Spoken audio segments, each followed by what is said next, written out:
sad news in terms of these protests and the consequences. What is the latest? What can you tell us? Well, so far we know that officially between 12 and 16 people, as many as 16 people may have been killed.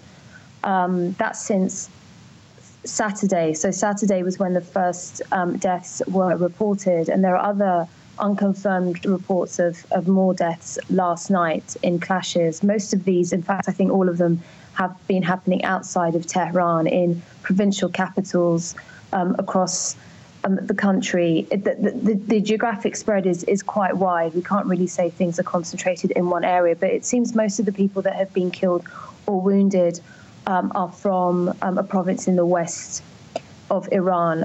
Right now, it seems it's morning here in Tehran. It's relatively quiet, but it's possible, like as in the past few days, things will start picking up in the late afternoon again.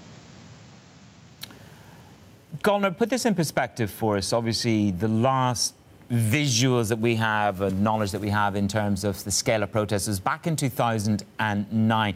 This started as a very initial reaction in one core city, but soon spread against not just Rouhani, but also to the Ayatollah. Could this, or has this got the propensity to be as big as 2009? Where does this go from here, Golnar?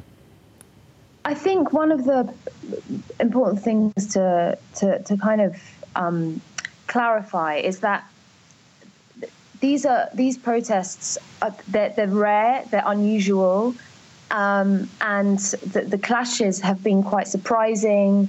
The strength and the kind of anger expressed in the slogans has been extremely strong, and these protesters are, seemingly, I saw some last night, they're chanting with very little fear of any kind of counterattack from the security forces around them. But so far, they are nowhere near on the same scale as they were in 2009 from the accounts that I've heard from. I've heard several accounts from people here that lived through that period and remember it very well, that the scale and the size is just not the same. And also, it seems to be a different type of demographic.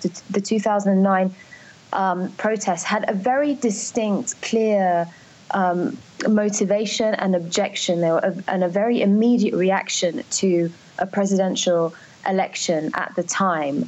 And these were pro-reformists, middle classes across generations had come out into the streets at that time.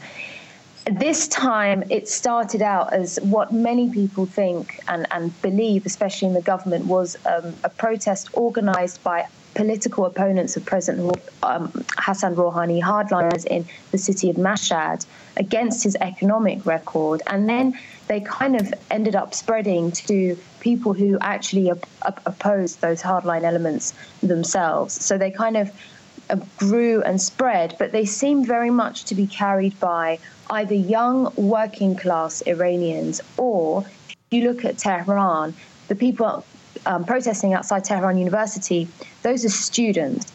Those are educated middle-class students. So far, those two key demographics seem to be driving much of the demonstrations at the moment.